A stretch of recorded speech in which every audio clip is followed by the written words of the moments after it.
get it how I live it. I live it how I get it. Come to motherfucking bitches. I pull her with a lemon. Not cause she ain't living. It's just your eyes get acidic. And this ain't a scrimmage. Motherfucker, we ain't finished. I told you we won't stop. A nigga by the business. Like yours, but you're renting. Hey guys, it's Julia. Welcome back to my channel. So today's video is going to be get ready with me on this look. So I created this look using a bunch of new makeup releases and just testing out a bunch of things, but also doing a YouTuber tag, spilling the tea on everything. Yeah, it's kind of a random video, but I've gotten a lot of requests to do a get ready with me. Let's do this. Okay, so I am barefaced and I'm ready to go. I'm gonna start off with primer as always, and today's get ready with me is just gonna be kind of a chatty one, just testing out a bunch of new products and spilling some tea. So let's get into it. Primer, I'm gonna use the Farsali Skin Tune Blur Primer. This was in my 2018 favorites and I just reviewed it on New Makeup Releases, Favorites and Fails. It's basically just this really kind of thick, blurring primer. Not really pore filling, I guess. Smoothing out pretty much all the skin texture on my face. Yeah, wow. I realize how this looks in the viewfinder. Let's just blend it out right now. And then I wanted to convert today's video into kind of a get ready with me, but also answering some questions. So I've had a lot of requests to do the Truthful YouTuber tag. But I do like answering questions and just chatting with you guys while I put my makeup on. I figured I'd do it during a get ready with me. So the first question in the tag is, have you ever received a product, didn't like it, and decided not to review it? Normally, no, I don't do that. If I don't like a product, I will share it completely on my channel and share with you guys why I didn't like the product. I'm not really shy about giving negative reviews because I'm a small YouTuber. I don't really care about brand relationships that much. That being said though, I'm more hesitant to totally roast like an indie brand product just because they are a smaller business, but normally, no, I'm very blunt with my opinions. Also, that is the primer on. It looks so nice. I feel like my skin looks smooth and my skin has been doing a lot better this week. Last weekend I was actually gonna film this video, but my skin was just not in a good place, so I didn't feel like doing it. But today, we're thriving. And I've been trying out some new skincare products, which I am very excited to share with you guys super soon, probably at the end of the month. For now, I'm just like out here thriving. So AOA Studio recently released a bunch of these microfiber sponges, very similar to the Juno & Co sponge that's been going around a lot lately on social media. So it's basically just a velvet texture sponge. The feeling of this is so unique. It feels like kind of like felt and velvet combined, but it's a sponge. Okay. So I'm really excited to see how this one performs with foundation because I've heard that microfiber sponges are really good for getting the most coverage out of your product while also blending it out really well. So we'll see about that. I'm gonna go get this wet right now. All right, so I just went and wet the sponge and it got really, really big, like really, really big. That's what she said. It's been like a hot minute since I've used a sponge. Lately, I've just been all about brushes. Specifically, I'll show you guys my current favorite brush right now. It's this huge brush from Artis. I know this looks gigantic, but I've never really been a fan of these toothbrush brushes. I've tried a bunch of dupe sets and just never really liked them, but then I got this brush from Artis. It's huge, but it's super densely packed, so I feel like it covers a lot of surface area on my face, which I have a pretty small face, so it's not that hard, but still, it's one of the few brushes in this shape that doesn't leave streak marks, and it's just so good. It gets a lot of coverage out of stuff as well, so I've just been using this one for the past 2 weeks, but today we're gonna use a sponge. And then for foundation, I'm using the Haley's Reset Liquid Matte Foundation in the shade 2.15 Neutral. This was one of my favorite foundations from last summer, and I just figured I'd use it today because I don't have a new foundation to test out. Mainly we're just testing out the sponge, so I wanted to see how a foundation I already know and love will perform with it. That's another thing. I've also been going in with a little bit less coverage products just because my skin's been doing a little bit better. So I'm starting off with a little bit less foundation than I would. And I feel like it just looks a lot more natural and seamless. Seamless. On the skin. The next question was a product I use alone but don't use or show online. Oh, this is really weird. The sponge feels super dry now, even though I just got it wet a minute ago. But it seems to be blending okay. I normally don't blend with dry sponges. I guess all the non-cruelty-free products, like the Dior foundation, I have a Chanel lipstick that I bought a while ago that I still have and I don't want to declutter, but I keep in my collection because I really like them. So I don't use those on my channel because I feel like it's counterproductive. Yeah, I think that's it that I can think of. Oh, this is looking really nice. I feel like this is a really medium coverage foundation, especially because I used a pretty small amount of this one, less than a full pump, but it's spreading out really well. All right, so the next question is a product you want but won't buy because you don't support the brand. I guess Oh, the Kat Von D Brow Pomade.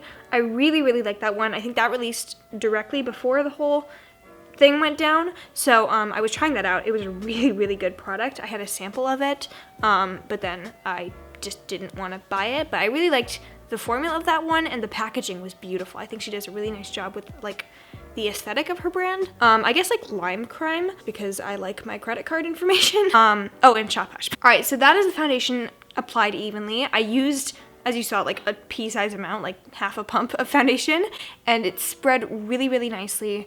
I've always loved how this foundation looks on the skin, especially when you first apply it, but this sponge was really good for blending everything out. This is $1.55, and I think the 55 cents goes towards charities. Next up is concealer, and I'm going to be using the JOUER Essential High Coverage Concealer. I have the shade Lace. It says it's creaseless, it's soft matte, and it has hyaluronic acid. This bad boy! I was really thinking I was going to absolutely love it because it's been a cult favorite for Nikki tutorials, and I think Kathleen likes as well, but it's just really thick on my under eyes, and it doesn't look as seamless as I'd like it to, so I think the Too Faced one is a lot better in that respect and about the same coverage, but this feels like under my eyes, kind of like the Tarte Shape Tape. So if you really like Tarte Shape Tape, I think you'll really like this one, but personally for me, I'm kind of over Tarte Shape Tape, and I think it's a little bit too thick with 2 C's. The next question is, do you have any blocked words in your comment section? No, I do not, just because I don't know how to do that. I'm not the most adept at like technology stuff, and I'm still trying to figure out YouTube, so I don't know how to block words in my comment section, and I don't think I would block words in my comment section even if I did know how to. So the next question is pretty related to that though, and it's, do you delete comments and why? Yes, sometimes I do. I don't just delete like criticism comments. I go on my declutter video, there's plenty of those still up. I delete comments if they are like non-constructive criticism, so just mean things like, your nose looks weird. Yeah, I know that. Or if they're like racist. I try and make an effort to not get rid of things even if they do like hurt my feelings, because no YouTuber should be above receiving criticism for their content, as long as it's constructive.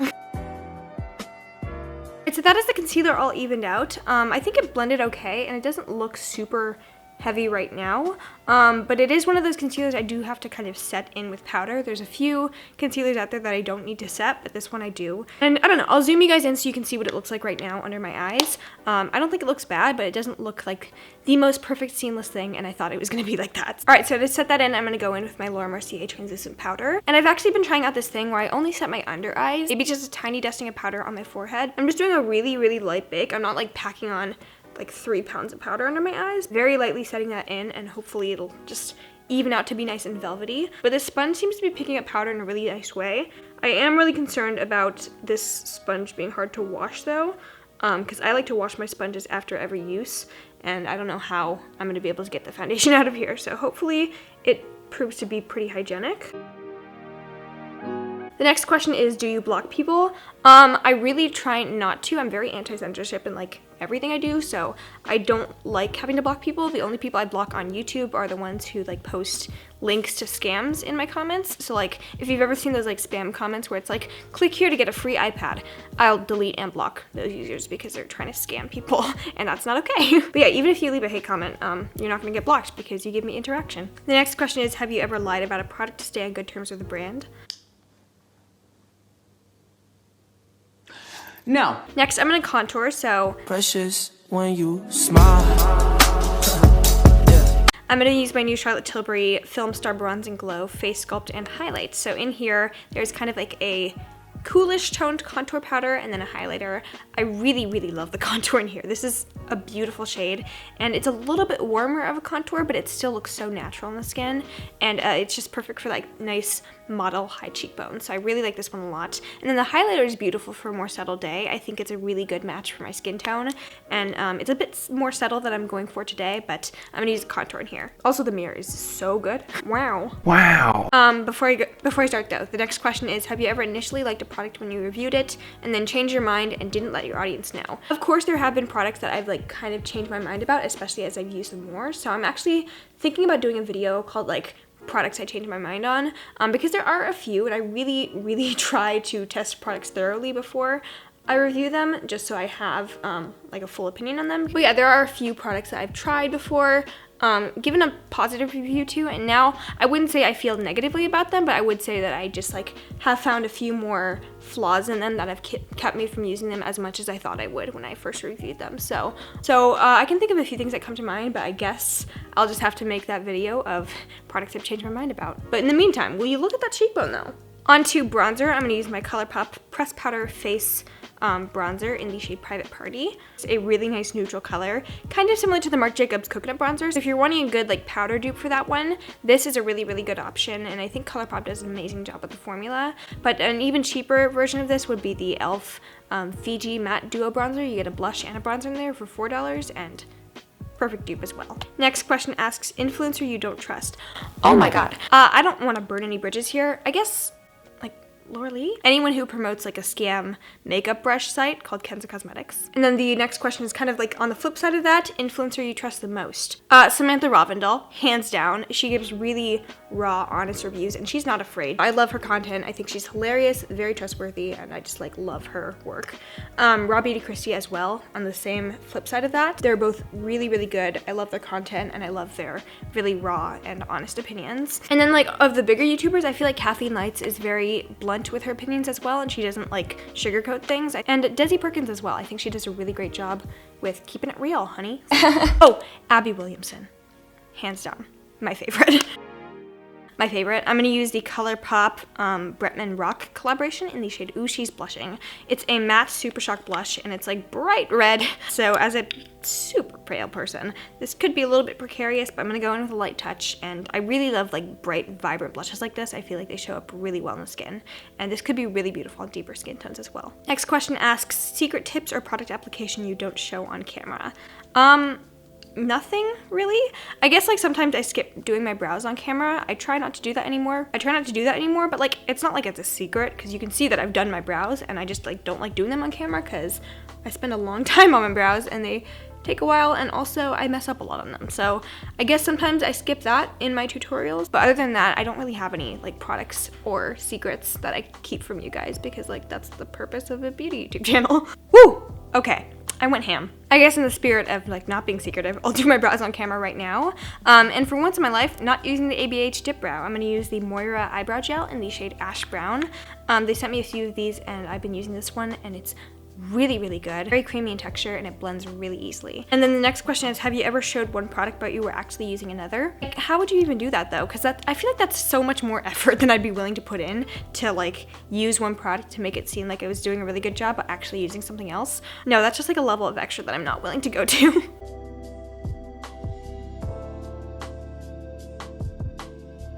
Question 13 is, have you ever not disclosed a sponsorship?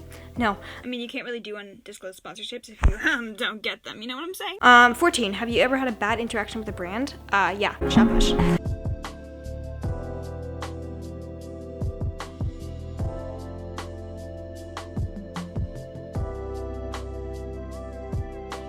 Approximately 10 hours later. All right, brows are on. I kind of look crazy when my brows are on, but my eyeshadow is not. But let's move on. Let's move on with another question. Okay. Have you ever bandwagoned with other people's thoughts on a product? No, I don't think so. Probably, definitely not in recent history. Maybe at like the beginning of my YouTube career, which a year and a half ago when I first started doing videos. I think I had some products where I like convinced myself that I really, really liked the product just because everyone else did. Like the Wet n Wild Photo Focus Foundation. But yeah, recently I've just been kind of going my own way in life. But for the most part, I try and like not watch other people's reviews before I do a product review.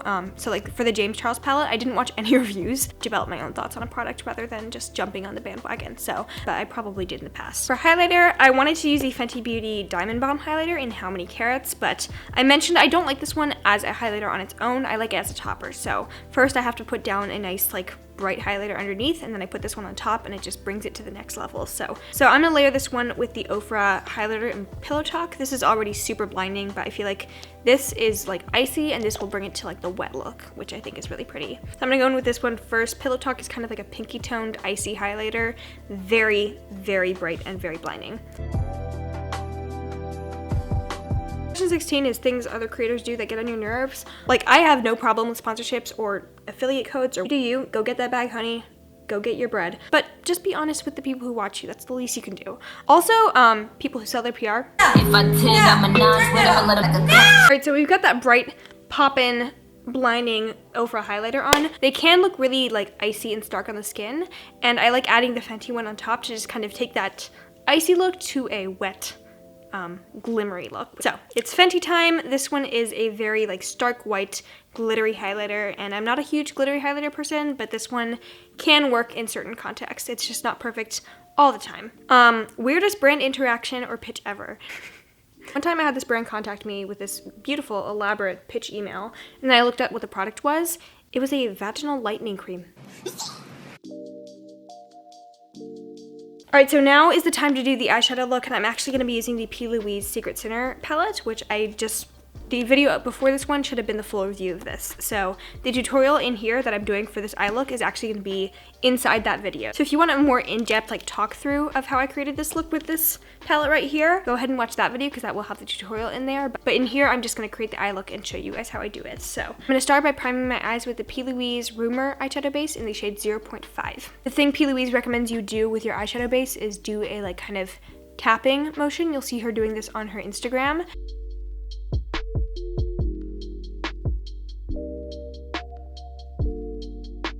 I start off with the yellow shade here called Climax. It's just a bright, true yellow matte. And I'm using my AOA Studio E138 brush. Go into the orange next here called Dreamy, using the AOA Studio E137. I'm gonna go into the slightly darker orange shade right here called Bow Down. Next, I'm gonna go into the bright red matte here called Velvet Kiss. I think it's cut crease time, so I'm gonna go in with my second P. Louise base. This is the RUMOUR Zero, so it's the pure white base.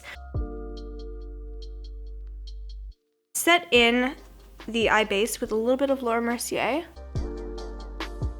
However, I am gonna leave this part down here unset and wet so I can get full pigmentation out of the blue shade. Now I'm gonna go into the blue shade here called Affair.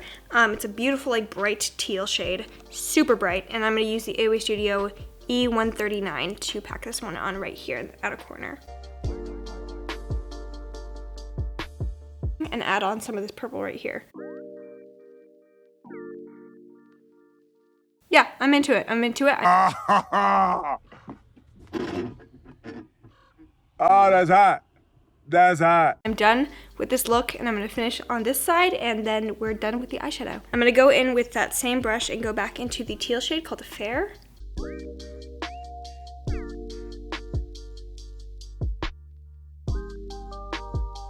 Gonna pop some OFRA Pillow Talk on the inner corner. A little bit of mascara. I'm gonna use the Milk Makeup Kush mascara, my big favorite.